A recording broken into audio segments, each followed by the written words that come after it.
Hello, welcome back to another episode of Table for Us. I am your host, Nicole Royal, and today we are going to be talking about a very interesting topic. But as always, before we get into that, I want to give glory and honor to God because without Him, none of the things that I do would be possible. Okay? So go ahead and pull up a seat to the table. Today, we are actually going to be talking about the grandmas of today's time versus the grandmas of the past time. And I'm going to be speaking from personal experience. So I am not a grandmother yet, but I do have a little grandbaby that is on the way who will be here in either January or February. I'm so excited. Can't wait. Team girl. But we're going to be talking about the difference between the grandmother that mothered me versus the grandmother that has mothered my children. So I'm 47 years old. So I am basically looking at grandmothers from the time when I grew up. My grandmother, first of all, my mother was a teen mom. My mother was 15 when she had me, and then shortly after she turned 16. But my grandmother was very involved with me. For one, I was the firstborn grandchild. For two, with my mother being a teen mom, my grandmother basically stepped in a lot when it came to me. But she let my mother me how she wanted to mother me. I don't really remember my grandmother coming in and telling my mother what she should or shouldn't be doing when it came to me. I do remember there was a conversation. I don't remember this, but I remember my mother telling me, so I have this birthmark on my arm here, right? And I remember my mother telling me, because I was looking, I was like, why is my arm like a different color or whatever? She's like, that's your birthmark. I'm like, oh, it's a weird birthmark. But she had told me that my grandmother told her that it was dirt. And she's like, get in there and scrub that baby. That is dirt. That is not a birthmark. So as y'all can see, it's a little darker here, light here. So it's actually my birthmark. But I thought that was the funniest thing. But as far as that, I can't remember any other time where I remember my grandmother really just trying to take over me. She was a huge influence on my life. She was actually the reason that I have a personal relationship with God right now because my grandmother would come and get me and take me to church. I remember I used to go to there was this, I can't remember their name, but I grew up in the projects. So there was a lot of different groups that would come and grab children from the projects, take them to different activities. This was a particular group that actually would come and pick up some of the children and they would take us to this church that was up the hill for where we lived, and we would go to Sunday school and we have a church service.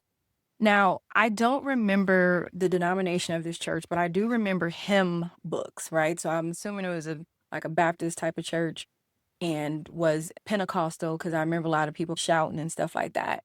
And that was when I was pretty much younger, like before, I want to say I was probably, oh my God, I don't even remember how old I was. But I remember my grandmother then joining a church, Sarasota Christian Center, and she would come and pick me up.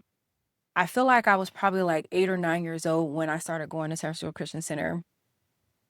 And she would make sure that I was signed up for all the children's church stuff. And I remember when I went there, there was candlelight. So candlelight was like the smaller children before the children's church. So they would teach us a little differently and have different sessions and stuff for us. So I remember my grandmother making sure that I stayed involved in other activities outside of just being at home. I also remember living with my grandmother at one point when I was in middle school. So I was a teenager basically at that time. And I remember living with my grandmother. I remember having a really close relationship with my grandmother, hanging out with her teaching me how to sew. She taught me how to crochet because she used to crochet. She never knitted, but she did crochet. And it's pretty much similar to knitting, but instead of having two needles, you just have one that you're basically using. I remember her teaching me how to do not jigsaw. Was it jigsaw puzzles? Yes, jigsaw puzzles. She used to put those together and she would get the ones that had 1,800, 2,000 pieces where it has a sky and like 100 of the pieces was all sky. So you had to figure it out. So she would have this card table and she would put the pieces, like she would pull them out of a box and she would start with the frame. she would always kind of walk me through. So when I would go and visit her, she was always working on a different puzzle. So she would start, of course, with the corners because those were the easiest, she said. So the corner pieces, figuring out what the corner pieces and fill in the frame, and then work your way in. And she would always have the box sitting up there. As an adult, I have actually, right now, because I have so much going on, I've put together a small puzzle, but I've never put together like a big puzzle. Probably when I get a little older and I have some downtime, it's something that I'll probably do. I have picked up sewing. I have a sewing machine. So a lot of the things that my grandmother taught me, she was the one who put me on to football. Now, born and raised in San Francisco, so I'm a Niners fan, as you can see. But my grandmother was the one who actually had me. I would watch all football. I would hang out with her on Sunday and we would watch football. It didn't matter if the Niners was playing or not. We watched football. Now, my grandmother's reason for watching football was a little bit different than what I picked up on as I gotten older. My grandmother, I would hear her, and she sometimes, I don't think she realized that I was listening to what it was she was saying, but she would always say something about their tight pants, right? She'd like to watch football because they're tight pants. I thought that was hilarious. So anyway, I actually watch football because it was something that my grandmother and I used to do together, but it was also I started to pick up on the plays and what was going on, and I just enjoyed it. It turned into my favorite sport to watch. My favorite sport to play as I got older became basketball, but I really enjoy watching football, and to this day, I still watch football. What's something else that I remember with my grandmother? My grandmother,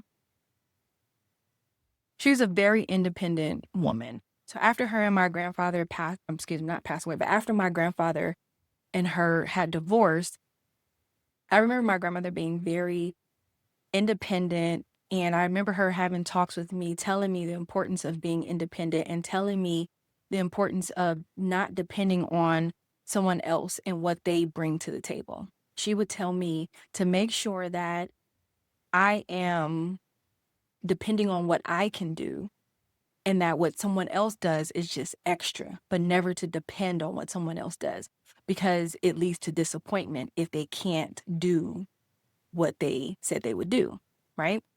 So I have those different memories and strengths that I pulled from my grandmother, right? Now, my grandmother would be the keeper of everything, right? So I'm talking about photos. She would be the one who would organize family vacation trips. She actually would be the one come and pick me up in a car. My mother drove, but she didn't drive. I remember my mother was terrified of driving on the freeway. My mother did not get her license until I want to say she was like late 20s, early 30s or something by the time she got her license. But my grandmother, she would come and of course pick me up in her car. Let me tell y'all something that just popped in my head that I remember about my grandmother. She would come pick me up for church and she always wore heels. But when she drove, she would take off her right heel to drive. She always would say that she could not drive in her high heels. So she would always take one of her shoes off. I can't believe I still remember that. But I just remember spending a lot of time hanging out with my grandmother. My grandmother also, dang it, I don't have it down here, but she had this book. I think when she realized, once she got diagnosed with cancer, and I didn't know about her being diagnosed with cancer when I was younger. It wasn't until it came back and it was very aggressive that the talk about her being sick and stuff became a conversation with me. But I think when she had first got diagnosed with cancer, she got this book and I can't remember what it's called, but I have it upstairs in my nightstand. And it was basically a book from a grandmother to a grandchild or granddaughter, I think, pretty much. And what she wrote in there was everything that she could remember from her childhood. There was a family tree. There is a family tree in there. So it has her, but then it has her parents. Then it has my grandfather, and then it has his parents, and basically all the names that she can remember. So I have like my great great grandparents' information in this book. My grandmother wrote in the book about the things that she liked when she was a child. It talked about the cost of things when she was younger.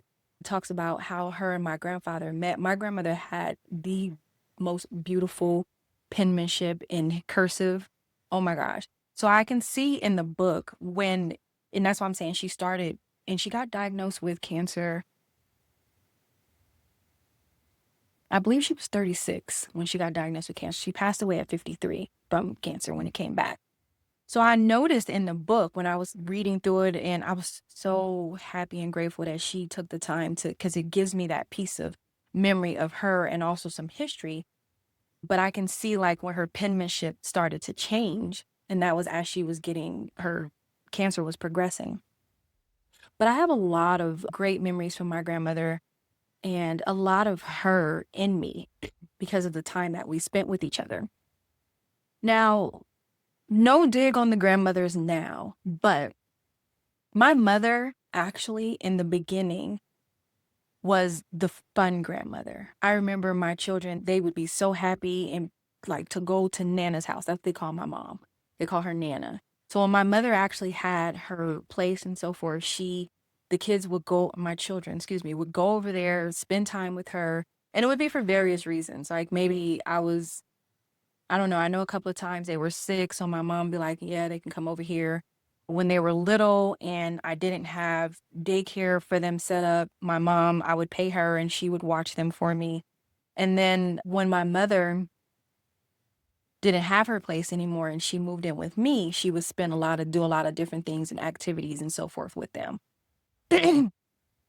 Sometimes like a lot of the things I remember her doing with me when I was a child, like holidays, pumpkin carving, different arts and crafts she would do with them. So now let's talk about the grandmas of today. So the grandmas of today, more like my age, is different. It's different, right? I see a little bit of some of the grandmas from back in the day, but what I see now is like the grandmothers are out living their best life. They're traveling, or I'm not watching your child. I've raised my children basically, and hey, but I also see that the newer parents, they are, how can I put this? They don't want your help. Like they want to do what they want to do with their child and you can't tell them nothing about it. And that's just my observation. I don't have a grandchild yet. And my hopes is to be like how my grandmother was with me, where it's like the knowledge and the teaching them different things that I know how to do, passing on stuff that I know I can't take with me, things that I want to pass on, making sure that generational wealth is being passed on, things of that sort. Now, there are some, I will say, not my age, older than me, right? Grandmothers who they not involved. They they not watching no grandchildren. They not they're not doing nothing, right? They just, hey, I'ma step in when it's birthdays and stuff like that. But other than that, they not around. And this really thinking about this has made me realize that I really want the grandmas from back in the day to really come back. Like even my grandmother never whooped me, but what she did do was she threatened me with a wire hanger. Y'all, what's that? It's a movie and they're like, no more wire hangers or something like that they talking about. And when I saw it was a back in the day, like black and white movie. I'm really drawing a blank on what that movie was. But when she threatened me with this wire hanger, that's what popped in my head, right? And I'm just like, I was terrified for my life because again, my grandmother never raised her voice at me. She never whooped me or anything. And honestly, I don't even remember what it was that I did that made her grab this wire hanger and threaten my life, basically. And I saw the fear of God in her eyes, y'all. Like she meant business with this hanger. Whatever it was, I never did it again, is what I can say. But my grandmother, she taught me so much. And I want those type of grandmothers to basically come back where you're teaching things from your time and you're having these discussions about how you grew up, the family tree and things of that sort to be able to pass down to these children so that they know where they come from, their history, how things were and versus how they are now. I think times are changing. A lot of stuff kind of repeats itself as far as fashion, but the prices, inflation, I wish some of those things would repeat themselves. Can we go back to when gas was $1 and some change? Hello, somebody? Now gas kind of fluctuates. Sometimes it go up, sometimes it go down. But those dollar, when you could go and literally give the gas station attendant a $10 bill and say, fill me up, I need those days to come back. But I'm just saying all this to say that the grandmothers of those times, like literally, I feel like the grandmothers were the ones that pretty much raised us. If I can think about all of my friends, I would say that our grandparents were literally the ones who raised us. Yes, our parents were there, they were around, but our grandparents literally was the ones who raised us. They were the ones that made sure that we were fed. Like they were the ones doing all the cooking and stuff. Now, my mom, she would cook, but not like my grandmother. My grandmother would literally put her whole entire body in her food. Like you taste it. Psh, flavors is bursting on the tongue, right? These new grandmas, they not cooking. They're not cooking. Ain't no Sunday dinners at Big Mama house. But I want those things to come back. So the reason for this episode is just to basically let's dig back into those days where we had the traditions, bring those traditions back. Let these new children that are coming up, because they literally are our future, right? Instill in them values, instill in them things that our grandparents instilled in us when we were growing up.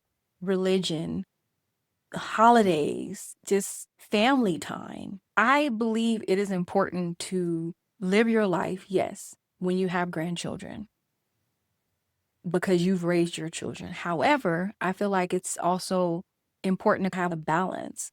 I plan on, and this is just my plan, I don't know how this is going to go because my daughter has already made it very clear that this is her child. This is not my child. So I plan on trying to,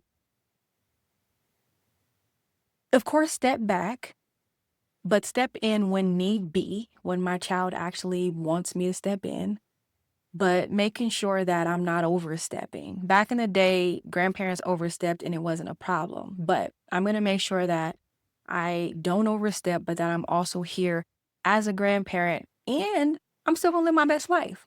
I'm gonna travel. Sometimes I'm gonna take my grandchild with me to go travel with me. My grandmother took me with her when she went on different vacations and so forth. So my grandchild is gonna be coming on vacation with me. I got my name picked out already. It's gonna be Mama Roo. Okay, Mama Roo. So let me tell y'all, let me back up real quick. Story time on my grandparents. So my mother's parents were mom and dad. That's what I called them. My father's parents was two mama, that was my grandmother, and granddaddy. Granddaddy, let us call him granddaddy. But two mama, if you called her grandmother, oh, baby. And my cousins who watch this, they already know we were not allowed to call her grandma. We had to call her two mama. And I thought that was like the cutest thing that she had came up with her. I'm two mama, like grandmother. I'm basically the second mom. I see all of these grandmas now that are becoming grandmas, and you got the glam-ma, you got the Ganny and the Nana, and my mom is Nana. And I was just like, all these names are so cute, but I want to be different. I want my own little name that also digs back to those roots. So Mama Ruth. So that is part of my middle name. My middle name is Ruth. It was a name that was actually passed down to me as being the first grandchild. My grandmother's, on my mom's side, middle name was Ruth, and her mother name was Ruth. Not middle name, her first name. So my great-grandmother gave my grandmother her name as her middle name, and because I was the firstborn, they passed it on down to me. Now, when I was growing up, I did not like that name. In fact, I borderline hated it because I would get teased for it. Now, my grandmother, she was the gift giver, she was the knowledge giver, she was everything. So Christmas time came. I remember one year my grandmother, now, I don't know if these is coming back or not, but Cabbage Patch dolls were a big thing in my day. And when they first came out, they had yarn as their hair, right? They didn't have actual hair. They had yarn as their hair. And they were white, right? My grandmother found this Cabbage Patch doll and she thought it was the cutest thing ever. So the Cabbage Patches would come with a birth certificate and they would have a first name and a first name and a middle name on it. And like I think a date, pretty much when they were manufactured or whatever, the date that they were manufactured. And my grandmother found this Cabbage Patch. I was excited because it was a Cabbage Patch, right? And back then when I was growing up, all the dolls were white. Like we didn't have no black dolls. So I was excited that I had a Cabbage Patch doll. She had this orange yawn hair. She had these pointy pink clear glasses. So she pretty much was like a 1970 type of version. And I don't remember what her clothes were. She had some freckles, but her name, y'all, guess what her name was? Her name was Faye Ruth. My grandma thought that was the cutest thing ever. So she got me this doll because the middle name matched my middle name. And I loved this doll. This doll was amazing. I could always count on my grandmother to provide the things that my mother weren't able to provide after a while.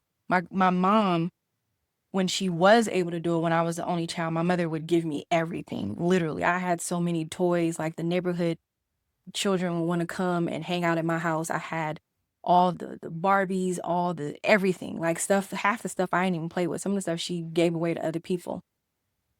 And when it came to a time where my mother was no longer able to do that because I wasn't the only one anymore. Now I have my twin sisters. My grandmother would make sure those things, like as long as I was being good, right? Because naughty nice, if you was naughty, you wouldn't get nothing. So she would make sure that I had those things that I really wanted that my mother wasn't able to buy. So my Cabbage Patch doll was one of them. But my second Cabbage Patch doll, I remember my mother actually bought it for me. And this one actually had hair, synthetic hair or something like that. Still white, but she had hair. I don't remember what her name was, but she had brown hair. And then I think that was it. I think those were my only Cabbage Patch dolls that I had. I remember my cousin, Tira, she had this black Cabbage Patch preemie because they came out with these preemie dolls. And I actually she named him, I don't know if his name was this on the birth certificate or she named him this, but I remember the Cabbage Patch preemie doll being named Ernest. And he had a little ball head. And I remember wanting one of those, but I never got the black Cabbage Patch. I do remember getting this, it was like a Bean Baby doll or something like that. And she had plastic hair or something, like the shape of her head, and they just painted that or whatever. But my grandmother would literally make sure I did not go without of the necessities that I needed. And when I lived with her, it was amazing. I had my own room and I moved with her. So when my sisters was little, we shared a room, right? And then I remember us moving up to, because we used to stay on the second floor of the Geneva Towers. When we moved up to the fifth floor of the Geneva Towers and we got a 3-bedroom. And at this point, I finally got my own room. And then when I think when I turned 14 is when my little brother was born. So of course, my mom's first boy, he's the youngest and stuff like that. So now like it pretty much went back to me and my sister sharing a room again. Now I didn't want to share a room with them. And then my mom was just being so hard on me for, I don't know what reason. Like she was just getting on my line about every little thing. I wanted to go and live with my grandmother. And I went and moved to the Avenue. So that's where my grandmother lived, in the Avenues of San Francisco. She lived in Park Merced. So I went and lived with my grandmother in Park Merced. And I had my own room and I loved it over there because I had curfew. I had rules, of course. I had chores and things that I had to do. But she pretty much, aside from that, as long as I was doing what I was supposed to be doing, she was pretty chill. Dinner was made practically every night, hot meal and so forth. So there was things that I would get from my grandmother that I didn't get from my mom after a while. And that was those good home cooked meals and so forth. And I can remember the same with a lot of my friends. Like their grandparents were the ones who basically raised them and took care of them. And a lot of them, actually, now that I can remember, a lot of them called their grandparents the same like me, like mom or dad, but it was their grandparents. So I really appreciate that time that I had with my grandmother and her actually being a grandmother and not trying to be this cool grandma or anything of that sort. Like she was just literally a grandmother to me. And no punt on anybody who goes by glam mom or glammy or any, I think those are very cute names. I'm just talking about the dynamics of the relationship where the grandmother was basically was the monarch of the family, and they was like they were the big mamas basically, like from soul food, the big mamas that was, I'm gonna discipline you, you over here and all that stuff. So I hope and aspire to be how my grandmother was with me. And honestly, although I have my name picked out of what I want my grandchildren to call me, I'm actually, if they call me grandma, I'm gonna be okay with that because that's what I am, grandma. And I think for me at first, I was just like, yeah, I don't want to be called grandma because that make me feel old. It's okay. It's okay because we are getting older. I wouldn't say old, but we are getting older. And that's the dynamic of how it goes. You have mom and dad and grandma, grandfather, great grandma, that's how it's always been. So I hope this was a fun, inspiring episode for you soon to be grandmas, or currently you're already a grandma, to just enjoy the time that you have with your grandchildren because they are definitely looking at you as a influence and inspiration. I know I did with my grandmother. Anything that she said was truth and facts always. And I'm very happy. Although she passed away when I was young, I was 16 when she passed away. So I feel like a big hole was left in my life, but I feel like she also impacted me so deeply in the ways that she nurtured me and guided me, that those things stuck with me. I remember the fun times. The fun times are always good to have fun with your grandchildren. I believe that's very important to have that. But I feel like that education and that motivation and inspiration and things rooted in tradition is also important to pass down to your grandchildren. So I hope you guys enjoyed this episode and story time about my grandmother and the times then and how I see grandparents now. I feel like a lot of more people are that I know that are grandparents. They are excited about being grandparents.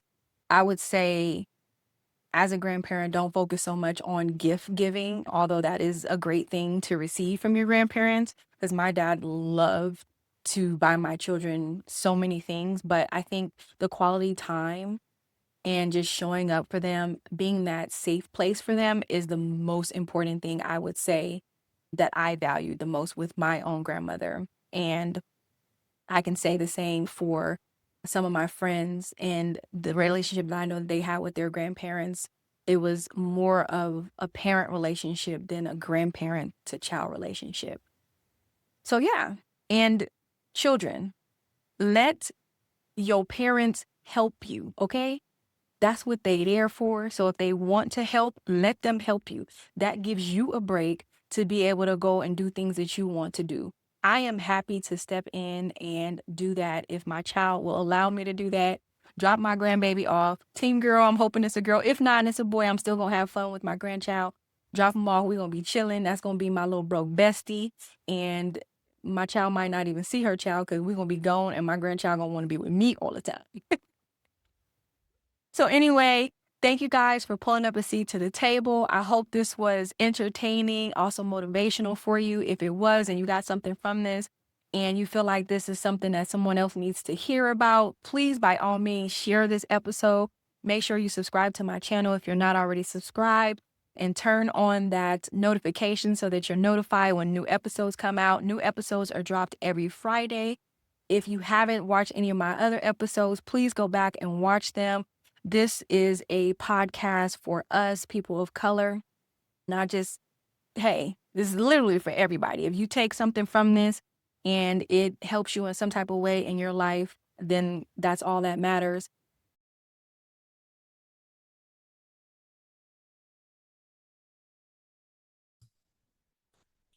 Hi, I'm Nicolette Royal, and I am the owner of NRO Company. So that is Nicolette Royal Original Company. That is what that stands for, NRO Company for short. And it is a print business. And I actually started this business, it's actually oh my goodness, it's about to be 6 years that I started this business. I started this business with a dream. My grandmother used to teach me how to sew when I was little, and I went to a sewing class one time. My best friend had invited me to a sewing class at her, she's in the mosque, and they were having a class, and she invited me to come. And I forgot how to sew, but in that class, what were we doing? We were working on a tote bag, and I was so amazed by the hands-on and everything, but it was almost like riding a bike, that everything that I remember my grandmother taught me just came flooding back in. So my children bought me this cute little, oh gosh, I don't have it here, but it was this cute little sewing machine. I named her Tabitha. And I just started using that and was like, I'm going to start making tote bags. I'm going to sell these tote bags. And eventually I got a bigger sewing machine, a working horse sewing machine. And what happened? The pandemic happened. So my shift from making tote bags shifted to actually making face masks. And I made a lot of money during that time. And then I ended up getting a cry cut machine. And that cry cut machine allowed me to customize these face masks. I would have a lot of people, once things start opening up, those face masks started becoming party favors for different people.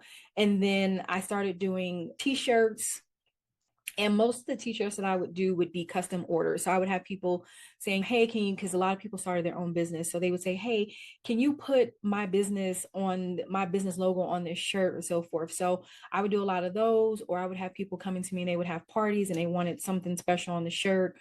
Or it might have been, I started doing bonnets, which actually that took me so much time because I would actually hand make the bonnets, go get the fabric, cut it out, sew it, do all that good stuff, and then put whatever the person wanted on there. But it was so time consuming that I just couldn't do it anymore. My children used to help me initially with a lot of things, but as they start getting older, they started getting busy with their own things. So I had to figure out a way to keep my print business going without burning myself out. So I end up meeting or running across this young lady's page named Bougie Barbie on Instagram. She's actually, I believe she's retiring from digital products coming up soon. But I was able to get a couple of her courses and learn how to do print on demand. And basically what that was, I would sit there and design. So I used to go to Academy of Art College. So designing things and arts and all that was always a thing of mine. It was never something I wanted to go into full time, but it was just a gift that I had. So I started designing different things using Canva.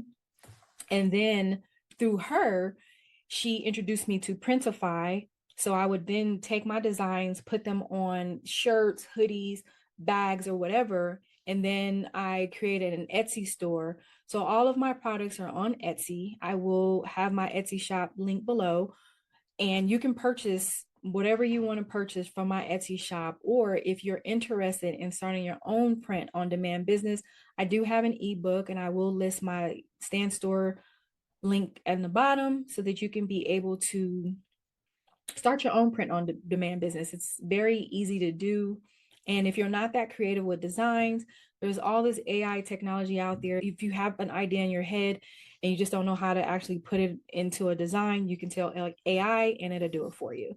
So I am Nicolette Royal, owner of NRO Company. You can reach me at 702-969-3605. You can text the word print and I'll send you the link, or you can go to my Etsy store. You can also follow me on Instagram at NRO Company.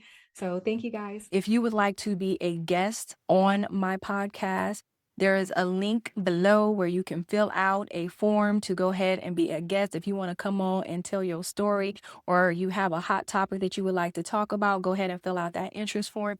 If you are someone who has a business and you would like to have your business featured on our podcast, or you would like to come on and talk about your business and be a part of our Boss Talk Spotlight, go ahead and click that link below and fill out that interest form, and we will be in touch.